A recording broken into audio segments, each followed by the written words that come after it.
Podcasting with Ceri Jones.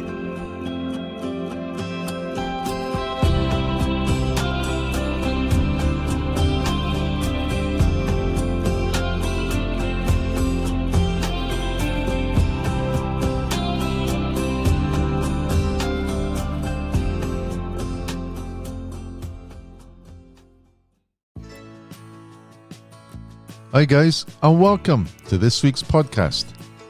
And I want to start by thanking and welcoming my new patrons who joined this week. And I really appreciate the support of the channel. Lots more planned as well for the next couple of weeks. And those who haven't joined yet, please consider becoming a Patreon. We'll get access to over 90 past episodes and weekly podcasts, bonus content, photographs behind the scenes to each episode, and other exclusive content and competitions each month. And before I go on to this week's guest, I just want to say I will be in Ireland now fishing for the Ferox throughout September. Even though I've got some bookings lined up for the Ferox days, I have a few dates available. If anybody wants to join me and experience some outstanding fishing for these amazing specimen fish, give us a shout. Now on to this week's episode. This week's guest has a passion and love for wild brown trout, so much so that he left his home in UK and now lives in the west of Ireland and has his boat moored on the shores of Lough Corrib, where he fishes most days throughout the season. Well, as most of us, we will change our tactics from buzzers to nymphs to wets, but it's plain to see his passion is fishing a dry fly on the loch, whether it's early season at buzzer time, or to imitate the olives, the mayfly, and through to sedges. He also talks of his love of the tie-in of Irish patterns. He has had great success over the years, with many fish 4 to 7 pound range every season.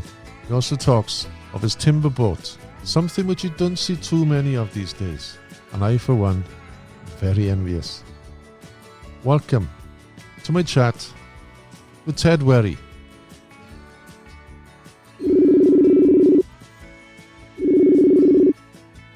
Evening, Ceri. Hello Ted, how are you doing?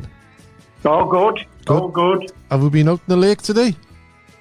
No, not today. No, not today, Ceri. No, be tomorrow, I think, before I get out again. On the Corrib you'll be then, is it? Yes, that's right, yeah. You were saying the other day you were on, you went over to Arran. I did. What was Thoroughly it? enjoyed it. Was it a day trip, was it? Yeah, just a day trip from Galway out to Arran, Inishmore. Spent about 4 or 5 hours on there, and then they bring you back past the Cliffs of Moher. So it was, they? good trip. I've been a few times over to see the Cliffs of Moher. What was it called? Le Hinch, isn't it?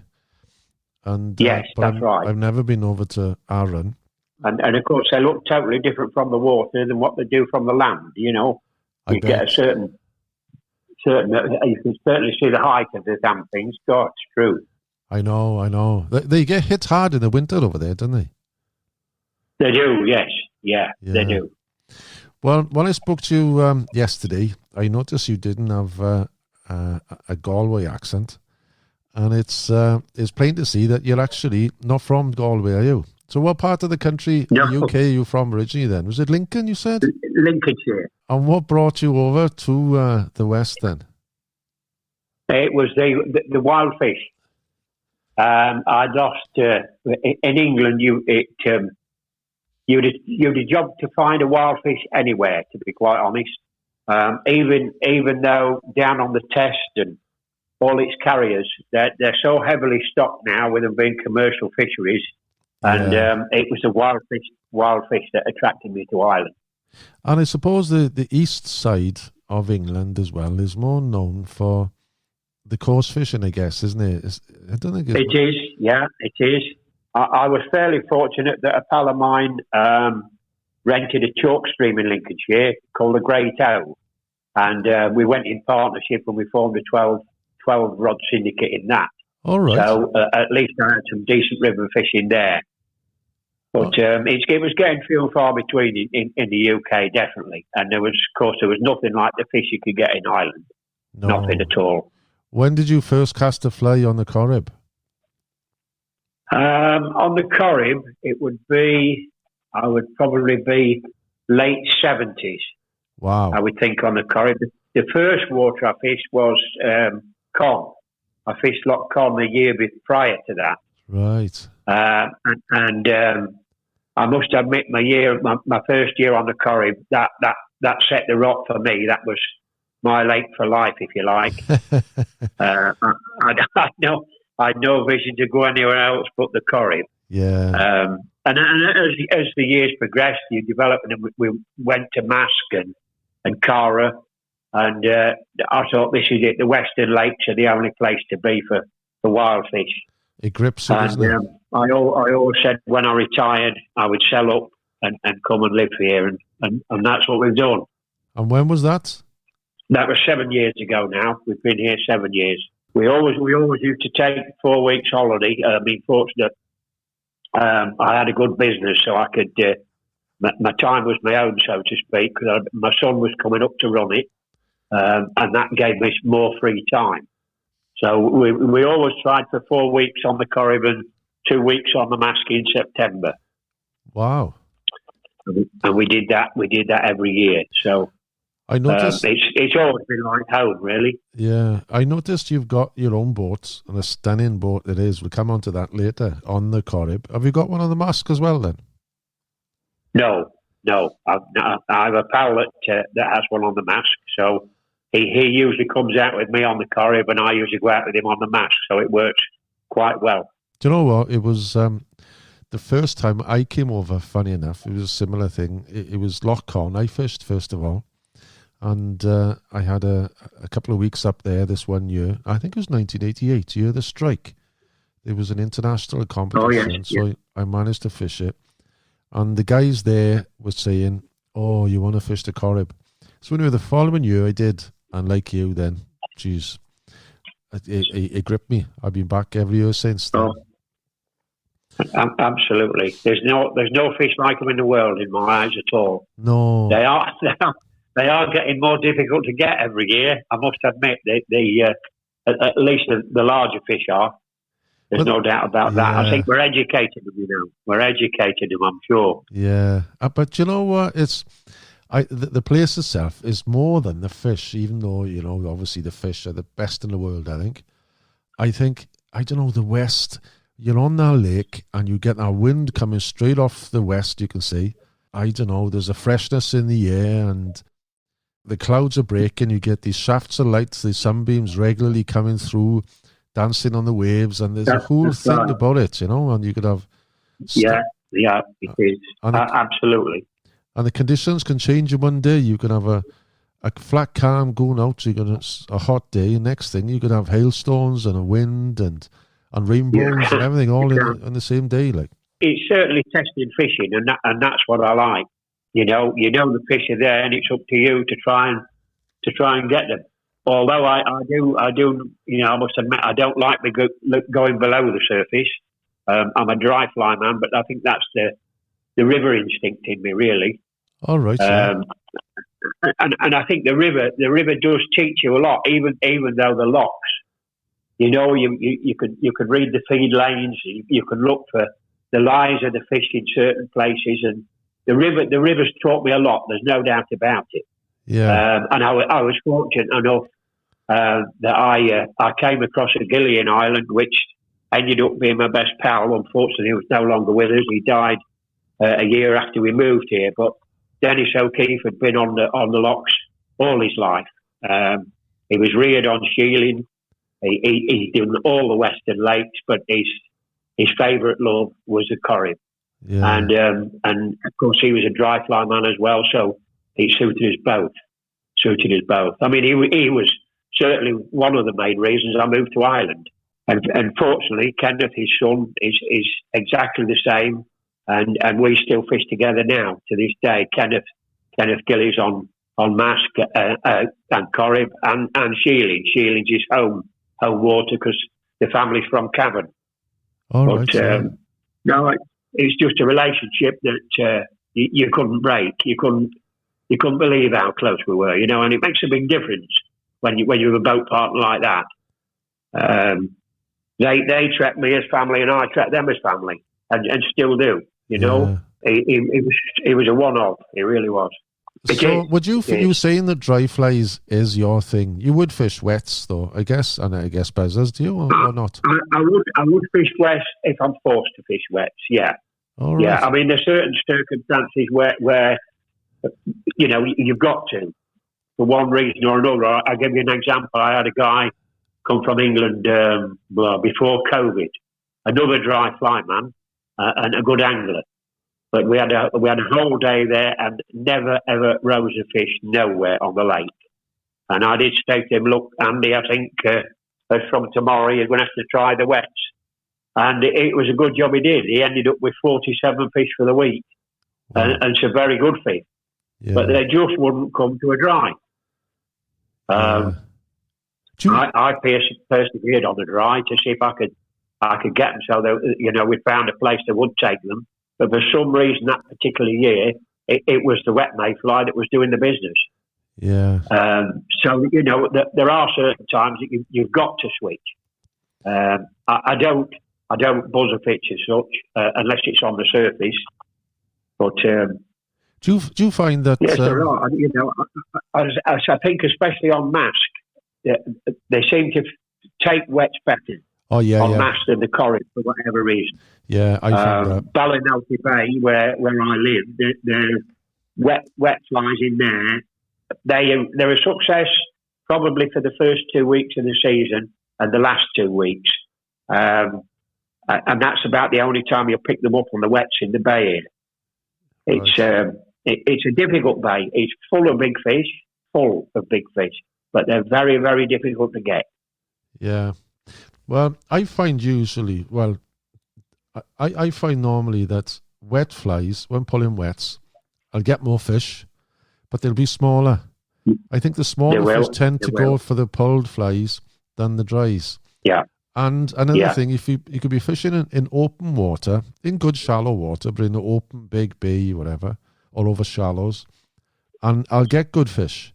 But then, if you're struggling, then I always go into the islands and fish along the shores of the islands, and you always seem to pull like a pound fish or something. You always get smaller fish close to the islands, I find. That's right. That's right. Saves the day. It depends, Ceri. What I suppose what floats your boat. If I get one good fish in a day, a fish between 4 and 5 or over, I'm well satisfied with that. God, yeah. You hear chaps, you're pulling on the island, have a cup of tea with them, and how many have had? Well, I've had 13, and this chap's had 16. Well, how many were keepers? Well, one of them. Barely. And that's the difference. That's the difference. Have you had many fish that sort of 4 to 5 pound? Yeah, I have. I have to say I have. I've worked for them because most days I'm on the Corrib. There aren't many days, well, due to the weather, that I miss days, but there aren't many days. I may only get out for 2 or 3 hours, but I try and get out every day. Some days all day, some days for 2 and 3 hours. It just depends on the day. And I sometimes go out and don't even take the rod. I'll have a look at different places and I'll see what fly life is there. All right. If fish are moving, and I just enjoy the water. And how far away are you from the lakeside? About 100 yards as the crow flies. Really? Yeah. So have you got your own mooring there as well, do you? I have my own mooring, but I have to say my timber boat, I bring it in every night. She's garaged up every night and taken out in the morning. Yeah. I don't like leaving a timber boat on the lake, I must admit. You were saying, going on to how you started to fish, before we go on back to the Corrib now, was it something about the love of feathers you said you got into the fly fishing? It was, really, because Lincolnshire is a farming community and there's lots of estates and lots of gamekeepers. And as a kiddie, I linked in with 2 or 3 gamekeepers and went beating and all the rest of it before I got the first gun dog. And it's just, feathers fascinated me. I could never understand when they came out of the quill how they know exactly where to be blue or white or the barring on them. And the whole thing about feathers fascinated me. And of course, then when you get into fly fishing itself. And the first flies I ever saw was actually a neighbour of my grandmother's. And he used to hand tie salmon flies. Right. So I was introduced to that at quite a young age, although I didn't appreciate it as much then as I do now. But I just couldn't believe that you could make such a beautiful thing out of feathers that caught fish as a child. And I, as I say, I close fished right up till the age of 20, to mid-20s, I would think. But I was actually grouse shooting in Scotland, well, up on the borders.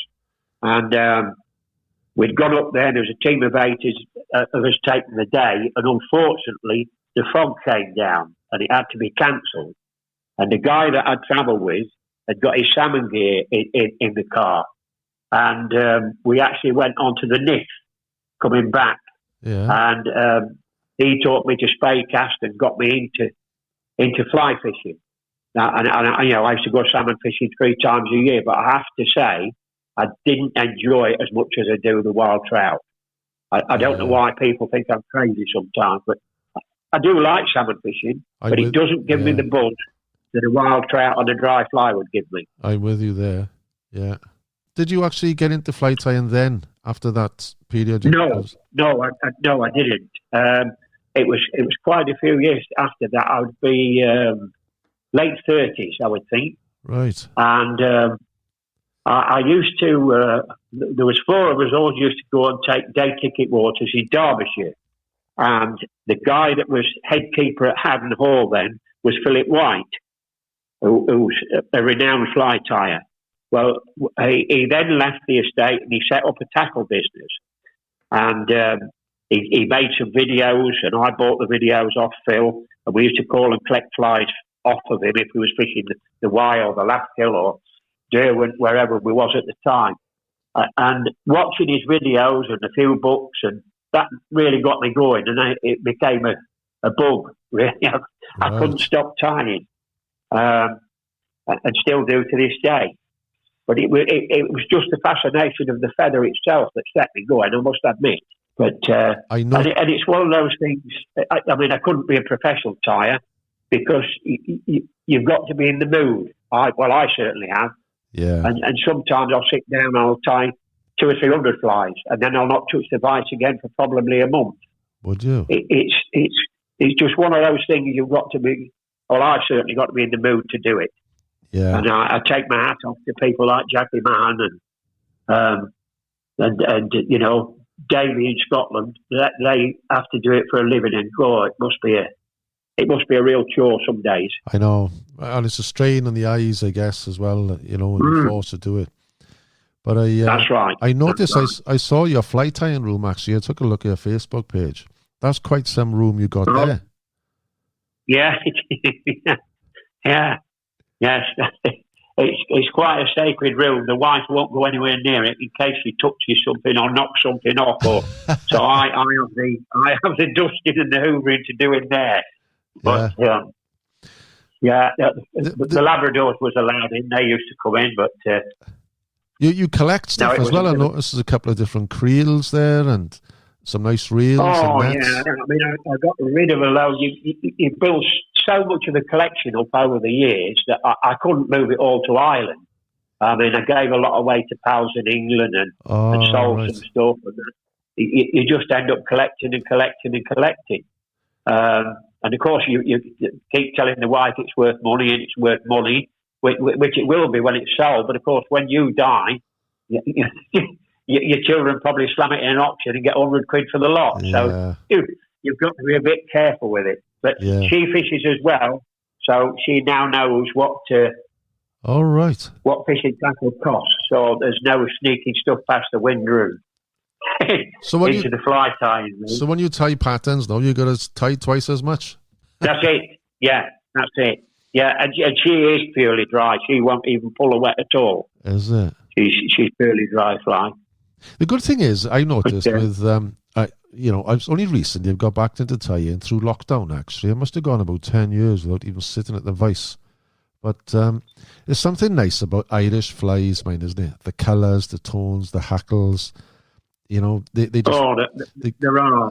And sadly, a lot of the Irish tyres that I got my materials off are no longer with us. I mean, Rob Tyne's colours were unbeatable. Yeah. Unbeatable. His claret especially. If you get a claret in England, it's nearly purple. It's nothing like the Irish claret. You used to be able to hold it up to the light, Rob's, and it looked like dried blood. That's the only way I can explain it. Really, it was a magic colour.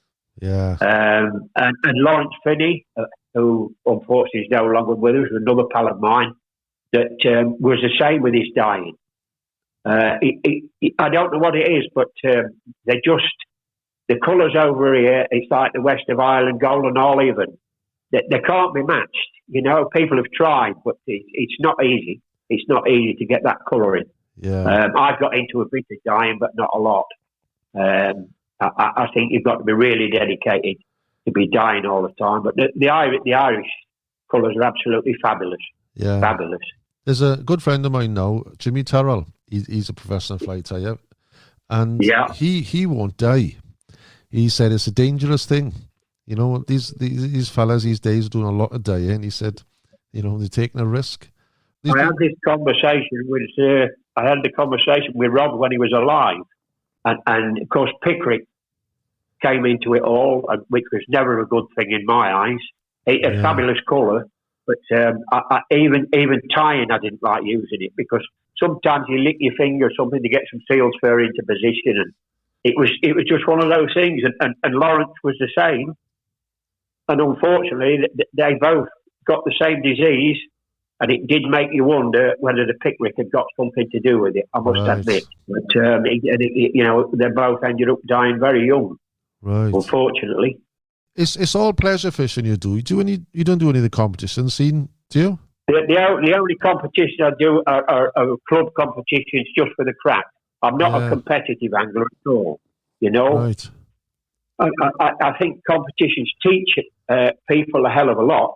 I will say that because you get varying boat partners from different clubs and different tactics and even different ways to tie flies. You know, there's always you never stop learning. I'm in my 70s. You know, I learn things every day, whether it be on the lake or insects or whatever it is. You're never too old to stop learning. Definitely not. Yeah, definitely not. And I mean, you think the tackle we've got today.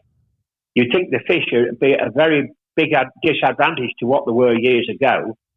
Yeah. But I feel whether it's because I agree with catch and release, I do. But it makes you wonder if we've actually educated a good stock of the fish by putting them back. It's only like you having your evening meal and somebody throwing a grappling iron through the window and sticking it in your mouth and yucking you out, really. It's a thing that I wouldn't think you could get very easy. You're not going to order it again, then, are you? No. I certainly don't find these wild browns as stupid as rainbows anyway. That is a fact. That's 100%, that is. No. And I think that's the thing. I would rather work for... I got a couple of friends that have, over the years, like I fished the Corrib, like I said, since 1889, I think it was. And... I've had a few friends of mine come over with me and they've had a couple of years and it's not for them, and most of them, you know, they converts like me, they just love it. But there's a couple of people, they like the numbers. If they don't go out and get a dozen fish, they're not interested in it, you know. But it's not for everyone, but the joy of getting a 3 or 4 pound trout in your net at the bottom of the boat makes the trip worthwhile, I think. Absolutely. I mean, we had the sea eagle here, when would it be? Probably 10 weeks ago now. And I had 2 pals over from the UK fishing. And they both fish all over the world. They're very wealthy chaps and can afford to go bone fishing and marlin fishing. And they're just fishing mad. But he said he'd never had 3 days like it in all the places he'd been. He had good weather while he was here, and the sea eagle was here, and it actually came over the boat about 20 foot up. Wow. And he said it actually made his holiday. And he had one good fish for the 3 days, but he didn't care. He had he thinks the colour is wonderful. you know. And it is, you know, you can go out there every day and the wallpaper changes in your office every day of the week. Yeah. You just don't know what you're going to come up with. It's brilliant. So how was your season been this year? It's been slow and it's been patchy. The mayfly was very patchy. If you was in the right place at the right time, you got fish, and I did have some good fish in the mayfly. But you'd have one good day and you'd have 5 bad days. And mask was the same. I went up there with Kevin Sheridan, the pal of mine, and as I said, we exchanged days with each other. And I had a real good day on mask. I had 6 fish and not one was under £2. And then we went for 2 weeks, and I think we got 3 fish in the 2 weeks. It's been very, very patchy, but the insect life has been diabolical this year. Diabolical. It seems to be getting worse every year for whatever reason. I say the house we're in is white on the outside. The first year we was here, you daren't leave a window open. You certainly daren't put a light on and open the door because the ceiling would be full of buzzers and caddis and you name it. We haven't had a buzzer on the house for the last 2 years. Really? And very few caddis. And I say you notice it with the bird life and even the bats. We had a good lot of pipistrelles around the property. They've all gone. I look after a property next door for a guy that comes fishing. It's his holiday home, and he has 2 sables that he doesn't use. But there was 2 lots of swallows nesting there, and they were just about to fledge. And I went and looked at them, and both were dead. Both nests were dead. The parents had just left them and thought, well, if we either feed ourselves or feed the young. So they fed themselves and off they went. And that tells you something about the fly life. It really does. I mean, people are on about the pike in Corrib. The pike never bothered me in Corrib at all. I was far more interested in insect life and what was happening to that. And there's certainly, you know, the roach population is just exploded on the Corrib. Exploded. You can nearly see fry of all different sizes from the end of February right through to the end of the season. It just seems to be permanently there. I mean, I have been out in the winter on the boat just to look round. And I took the wife and we videoed a shoal of roach. There must have been 2,000 in this shoal. And they were there for the best part of a week and a half. It's just incredible. Incredible. Yeah, well, they must be doing so much damage to the fly life. I know they're not bottom feeders, but, you know, pupa does come to the surface at some point, and I think they're taking stuff mid-water. The trout are certainly eating more fry now than they've ever done. I mean, you can catch them all months of the year, and they'll spew fry on the deck at times. That's one thing I've noticed over the last 20 years, you can see, 20 plus years. There's a lot more bigger trout now in the lake than ever there was. I'm catching more when I'm trolling now. I'm catching far more sort of 7 to 11 pound trout than I ever have. And so the numbers, and I think people on the fly are catching the odd more fish, sort of 6 pound, 7 pound. So they are actually feeding on the roach, I guess, then, which have taken over. You know, roaches certainly put weight on them. There's no doubt about that. But I honestly think they're one of the main damages to the Corrib. You know, I mean, people talk about slurry, which of course doesn't help, and detergents and everything else. It's a conglomerate of things. It's not just one thing. And you know, it's happened so quick, really. I mean, 15 years ago, it never crossed your mind. But I suppose when you're living with it, you don't always notice things. But like yourself, coming back for holidays, you think, well, God, that's deteriorated within 12 months. And if you're local and living on it, you don't always spot those things. Feel free to visit my online shop on my website, where you will find a selection of my most popular Irish sign prints, plus a choice of ghillie kettles and cooking accessories. Or if you would like to experience one of my guiding and instruction packages, feel free to message me. Or again, take a look at my tuition and guiding page at castingwithkerryjones.com.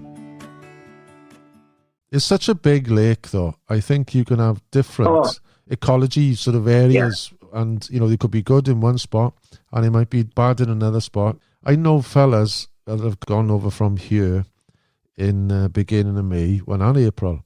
Friends of mine, they've gone out and they've had a bonanza fishing the buzzers.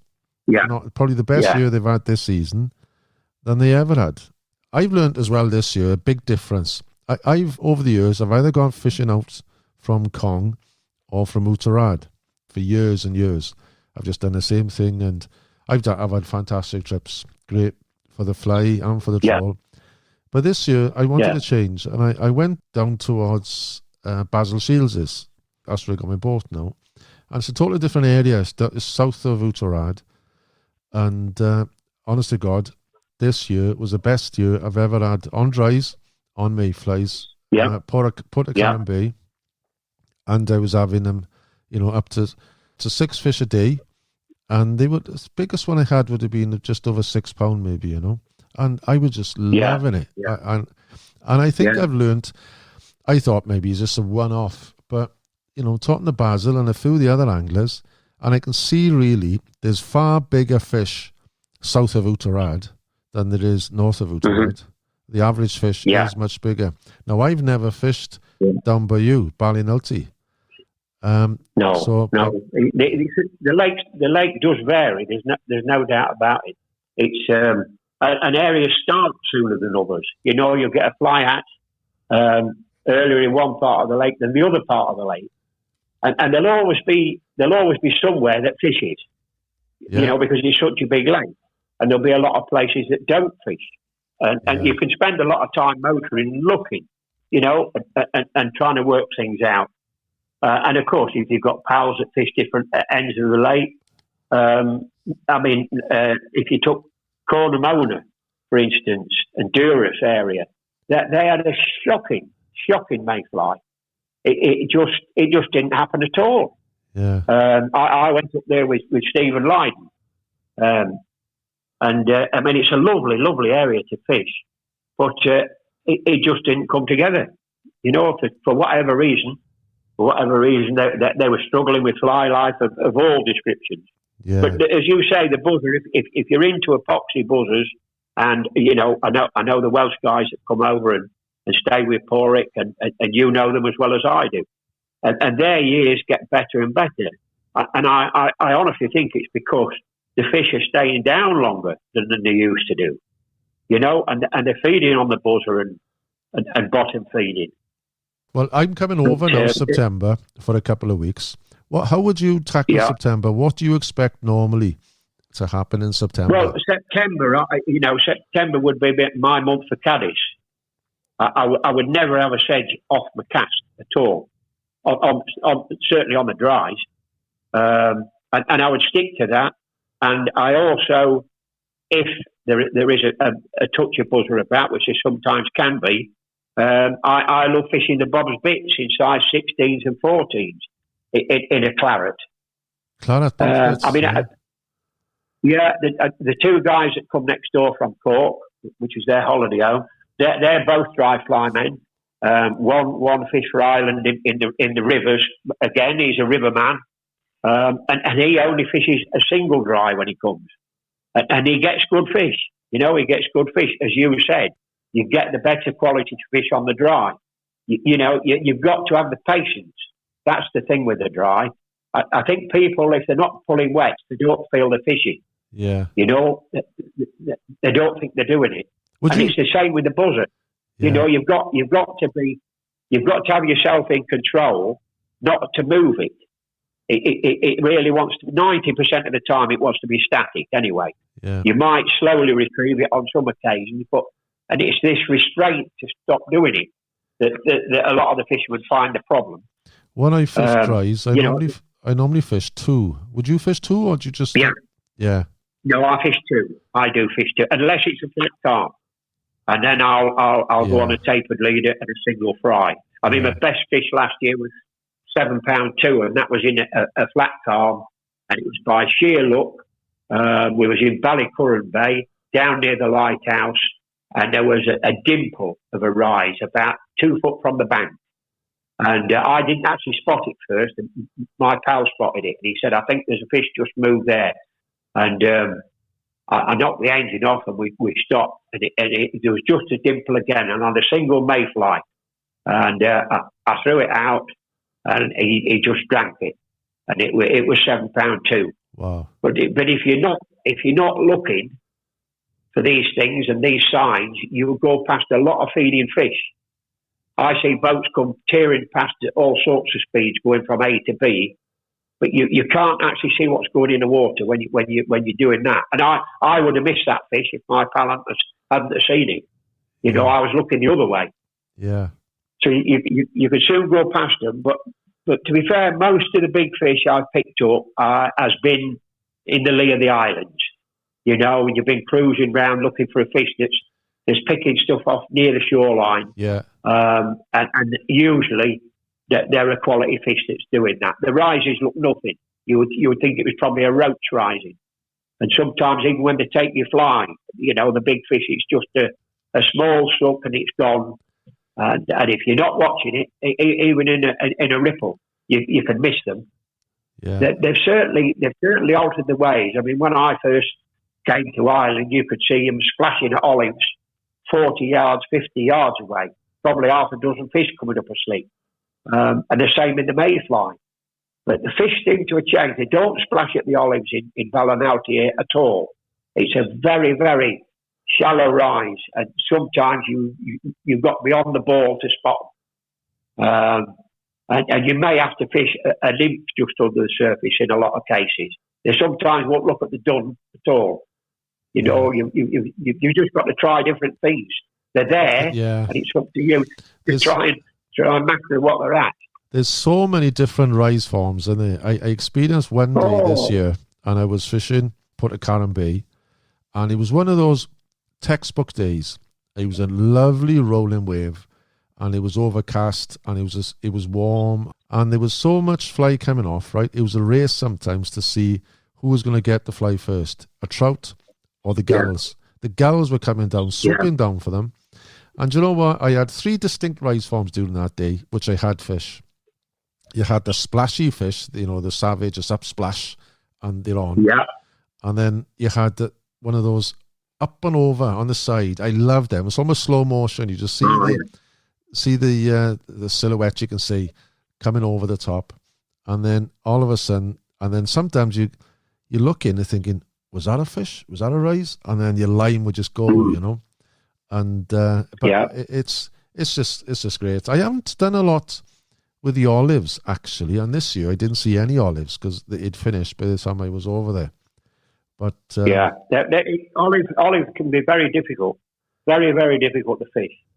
They seem to be getting harder every year. I think, certainly in Ballinalty Bay and probably Ballycurran as well, we've had better fishing on the duns in September than we did sort of end of April, beginning of May time. We always used to try and strike it when we came over on holidays. We used to come about the 10th to 12th of May every year. And that way we'd probably catch the tail end of the olives and the start of the mayfly. So it was always, and sometimes both, you know, if they overlapped. So for the dry fly, that just suited me down to the ground. But I do find they've got difficult year on year on olives to what they seem to be years back, you know? Yeah. Going back to September now with the flies, you see me fishing the sedge and the claret bob's bits. What about the daddy longlegs? Yeah, I fish that as well. But it hasn't been the roaring success it used to be. Unless it's on my wife's cast. She seems to catch them in a bucket on a daddy longlegs. But they certainly, I mean, mask, that used to be one of my go-to flies for mask in September, without a doubt. Yeah. But I don't know, they haven't fished as well as they did sort of 6 or 7 years ago. And it's like fly tying. You'll tie something up and it'll do you a season and you think, well, I've cracked it now. And you'll use the same fly the following season and you can't get a fish on it. Yeah. So and that doesn't matter whether it's a daddy longlegs, a sedge or a bitch or whatever it may be. get a warm evening Yeah. and a nice warm breeze, it's fabulous, and especially up into dark. I mean, I go on Cara with a guy probably twice a year. We don't go while 10 o'clock, and we'll fish till probably 1 and 2 in the morning. But you need the night for it. You need the warm. We've had so many cold nights this year here.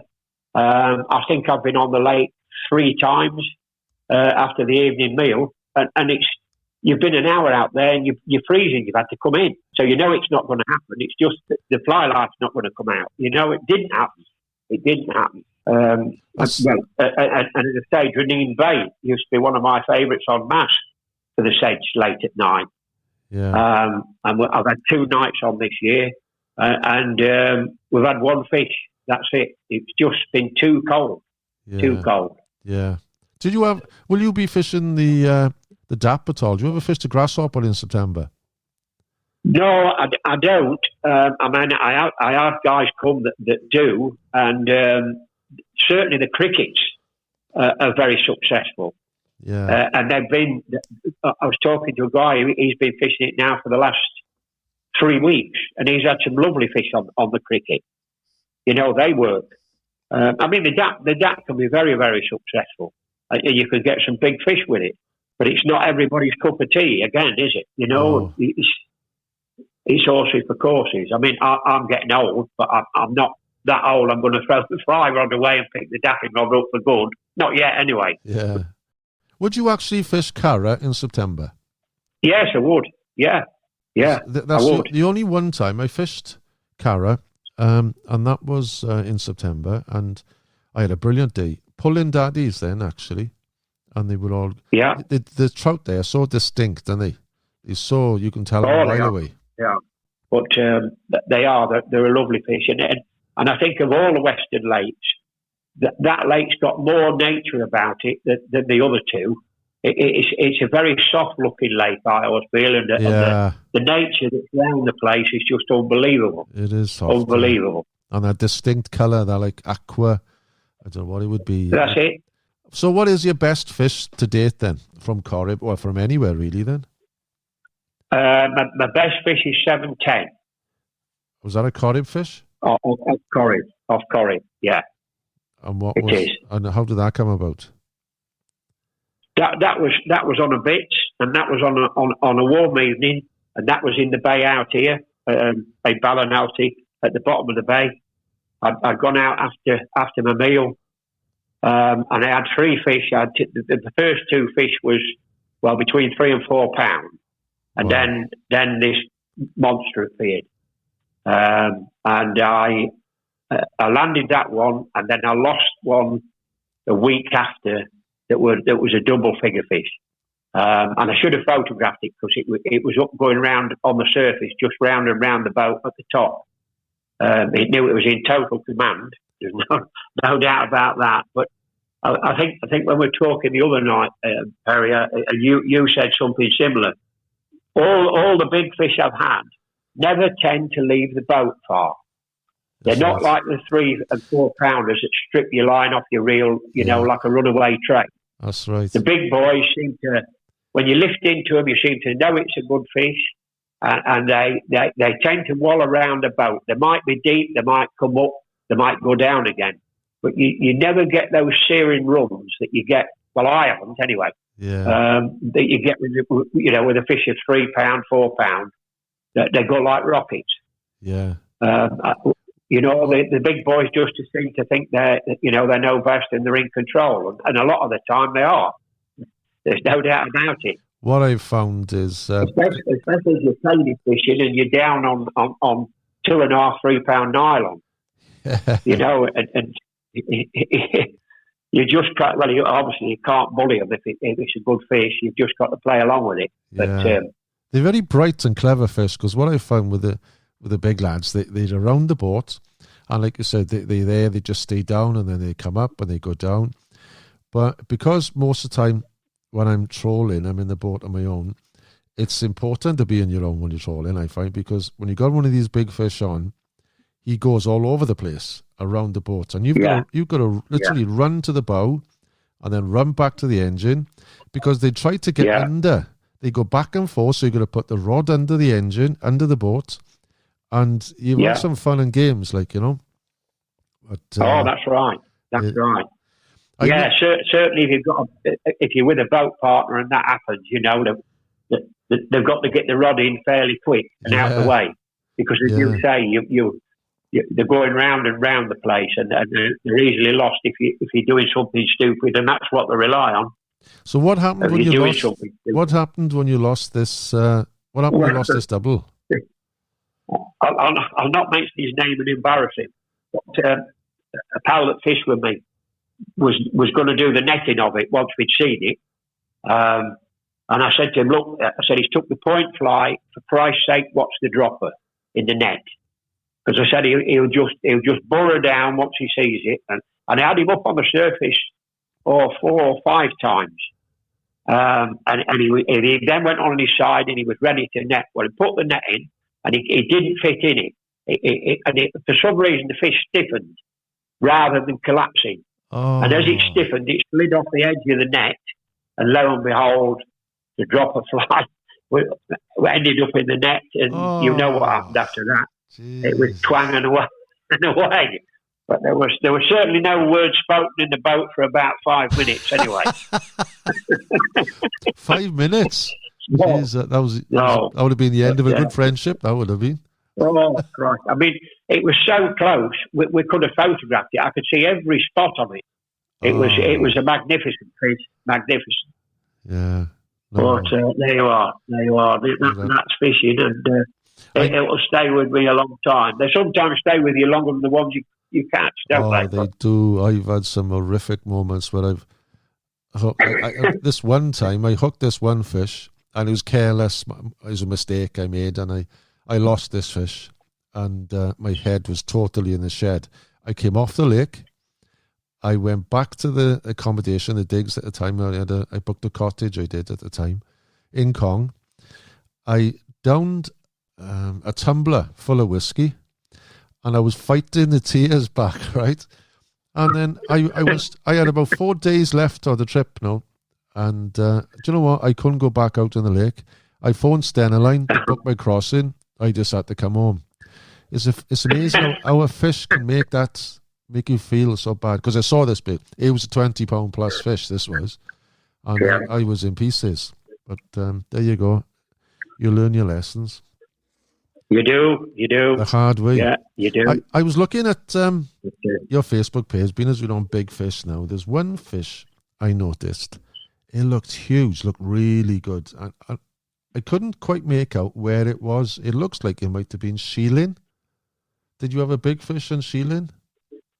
No, I didn't. Now, sheeling's my bogey, believe it or not. I've had fish. I've had good fish. I've had 4 and 5 pound fish on sheeling, which is good anywhere except sheeling. Because when you go there, you expect to get a pig, you know, all the hours you put in. Yeah. But I haven't had one there. And I know plenty of people that have, and I know a lot of people that's been going years and years that haven't. And it can be a very difficult place. But you go back, I think it draws you back because you know that they're there, you know, and there is a chance that you're going to get a walloper. Yeah. I mean, there was 2 guys, I go up and support the end of season competition because all their money goes back on the rivers, and they've done a fantastic job up there on the rivers for the spawning grounds for the trout. And there were 2 guys that came up the night before the competition, and they only went out for an hour. We was actually at the Crow Hotel at the time, and they went out for an hour and came in, and they couldn't believe it. One of the guys had one at 12 pound and one at 9.5, and they'd only been out there an hour, and it took a red arse green Peter, a wet fly, both of them. Jeez. And they entered the competition the following day and never got a fish all day. Yeah. You know, and again, it's right place, right time. Did you fish the rivers at all yourself now, though? Over here? Yeah. I've never had a chance to, as daft as it sounds, and I threaten it every year and still haven't done it. Because they don't seem to get fished a lot in Ireland compared to what they would do in England, and there's plenty to go at. There are plenty to go at. There's no doubt about it. But there's always something. I don't know. The Corrib just keeps drawing you back. You probably rose a few fish the day before, and you think, well, I'll try something else tomorrow, and I'll go back there. And time just seems to. I thought I'd have loads of time when I retired. I don't seem to have at all. Yeah. I don't know why, but. I find time goes fast in Ireland. I do. When I'm there for a couple of days, I think I've only just arrived, and it's like, Jesus. But when I ask... It's the only place... I don't know what day it is, to be honest with you. My wife's the same. Sometimes we don't know what month it is. Never mind what bloody day. It's unbelievable. The reason I asked you to fish the river, because I remember you saying, didn't you do some sort of testing with the IFI or something on the Cong River many years ago? Yeah, we did down for the Cong Club, for the Ferox. On the Cong River, and there hasn't been any trout in the Cong River for a good number of years, and I think the reason being, which is logic really, the Ferox, as you know, the Ferox use the Cong River for spawning. It is the major area on the Corrib for them spawning. And what's been happened is because the Ferox spawn earlier than the salmon, they would come in and prepare the reds, lay their eggs, and go back out onto the lake. The salmon would come in, disrupt all the eggs that the Ferox had laid, and a Palomine actually fished it with a little goldhead nymph to test what trout was in there, and he couldn't get any trout whatsoever. All he was getting was salmon park, and of course the salmon do very well in there. But of course, there's the big hatchery in Cong, which helps all the salmon, but there's nothing to help the Ferox. So Philip Comer and myself and Stephen Lydon and John Lydon and Richard Robinson went down, and Phil had got permission that we could do some in-river works, and we cut sections of chain link fencing up once the Ferox had spawned, and we covered the reds with the chain link fences. So when the salmon came in, when they tried to cut the reds on top of them, they couldn't because of the mesh. And the idea being that we took the mesh back up in April. April it would be, or beginning of May. And it was up to the IFI then to do some tests on the river so that we got a benchmark, if you like, to follow to see if it had worked. But it never happened. So we're not sure whether it was a success or not a success. We don't know. Yeah. But that was one of the theories we thought we'd try, to see if we could keep the trout in the Cong River. And it really wants a study doing on it properly and a benchmark set so that it's monitored every year to see what's actually happening. Yeah. I mean, in my opinion, the salmon don't need any help.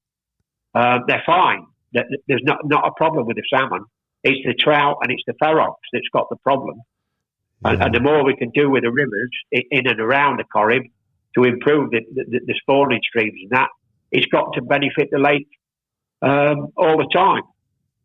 So it's really ongoing work, Ceri, if you like. I mean, I'm in a local club, and we're doing different bits and bobs to improve things. We're getting a survey done on the Cross River that comes into Salthouse Bay because they think there's a problem in the river.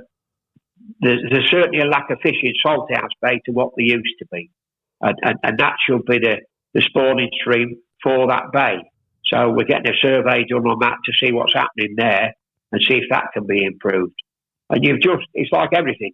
You've just got to stick at it, keep at it, and keep improving every little quarter you can to hopefully bring back the days of the good days of the Corrib, Yeah, there's a lot of work keeping it as it is and moving forward. There is, but it's such a jewel in the crown. All the Western Lakes are. But one thing I want to touch on and go back to, actually, because the one thing would stand out, like I've got many people I'm following on Facebook, but there's one thing that keeps coming up. As soon as I see that boat, my eyes pop out. That picture of your boat, I'm in love with it, I've got a boat, it's a fiberglass, and I was told years ago, never have a wooden boat because it's going to kill you with the maintenance. But your boat looks incredible. And I've seen Yeah. the stages where it was made as well. You got photographs, which I'll put on the podcast on the story notes, from start to finish. They're a work of art. There's no doubt about it. But I'm from a building trade background. I had a construction business, and my theory was if you throw a sheet of fiberglass on the water, it'll sink. If you took a lump of wood in, it floats. and that's always stuck in my mind. But I was used to a wooden boat because Dennis O'Keefe's was a wooden boat, and it was bigger than the one I've got. And I don't know, they just sit in the water right, they drift right. You've got room in them. They don't if you get up to pass somebody, they don't tip to one side as much. There's just everything about them feels right. Oh yeah, and they look the part. And I always feel 100% safer in them than I do in a fiberglass in a big wave. Yeah. But it's each to their own. I mean, I probably wouldn't have got one if I hadn't retired, Ceri, because and the young lads certainly don't, because they want to power wash everything.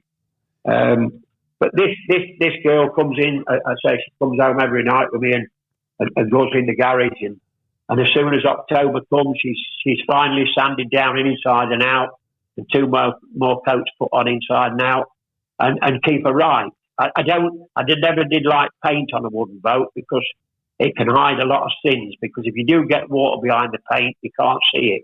Whereas with a good quality varnish, if you do get some seep behind it, it will nearly always turn black, and you can solve that problem very quickly. So you sand it and varnish it every year?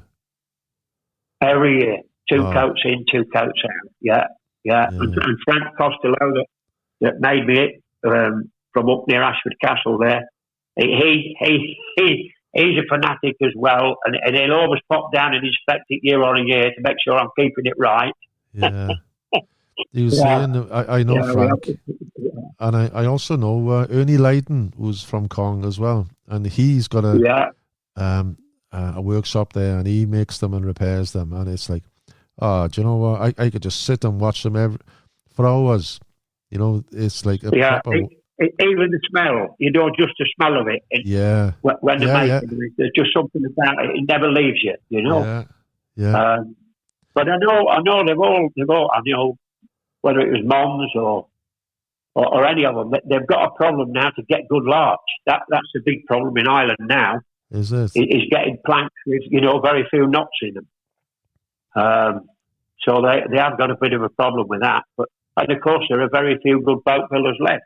I don't know Ernie, but I've seen his boats because, as I say, Stephen Leyden has one and John Leyden has one that I think originated from him. So I've been out in both of them, and they look after theirs as well. They come home every night now. They don't leave them on the lake, and it does make such a difference. If you actually go into Leyden's bar in Kong, you'll see the bar is one massive piece of elm, and it's Ernie actually would made the bar as well. So next time we go in. Oh, was it? I didn't realise that. So we could talk for ages, and next best thing to fishing is talking about it. But there's a couple of questions I want to ask now. You've achieved a lot, and you've experienced a lot, and we could talk about different venues again. But have you got any goals left you want to achieve? If I honestly spoke the truth, no. I don't think I have now. I've achieved my goal by actually being here and doing what I wanted to do when I retired. And long may it keep on going. But that was my goal. And you've done it. I mean, don't get me wrong. I left some wonderful, wonderful rivers in England, but this place just draws you like a magnet, or it does me. Yeah. And luckily, I've got a wife that's very understanding, and she was all for it as well. Now, I have to say, Ceri, she doesn't want to die in Ireland, and it was a 10-year plan, and we've done 7 now. So I may end up being back in the UK for after the next 3, but I shall certainly be here all summer. There's no doubt about it every year, as long as I can do it. Well, you can cancel 3 of those, so you got 3 in credit because of COVID. So you can stay another 3 years, right? Yeah. Good idea. I will mention that if I dare. Well, Now I know. The first year I got the boat, she did come out with a duvet into the garage when I was rubbing it down for its winter coat. She said, "Are you sure you don't want me to leave this here?" Yeah. But no, it's all good fun. All good fun. Well, there's one more question I want to ask, and I think you know what it's going to be. Where would you want to be to make your last cast? Yeah, that is a very good question. A very good question. It could be the simplest of places. It could be the hardest of places. But I do think on a warm summer's night, when the buzzer's coming off, I think it would be here in Ballinalty Bay, at the bottom in the shallows, fishing small dries. I think I could easily roll out the boat then and call it on a good fish. If that had to be my last cast, Sounds that would be the place. Well, many thanks for the chat. I hope, Ted, we'll meet up next month and we'll have a day somewhere. Maybe Ballinalty Bay. We will. Yeah, you're more than welcome, Ceri. More than welcome. I'd look forward to it. Thanks a lot, Ceri. Many thanks, Ted. I'll speak to you soon. Cheers now. Okay, Bye. matey. Bye-bye. If you've enjoyed this podcast and want to listen to more, please consider becoming a Patreon, where you will get over 90 past episodes and weekly podcasts, plus photography and exclusive content. To join, visit patreon.com/casting with Ceri Jones, or see the link on my website, castingwithcerijones.com. Well, that's all for now. Tight lines and don't strike too soon.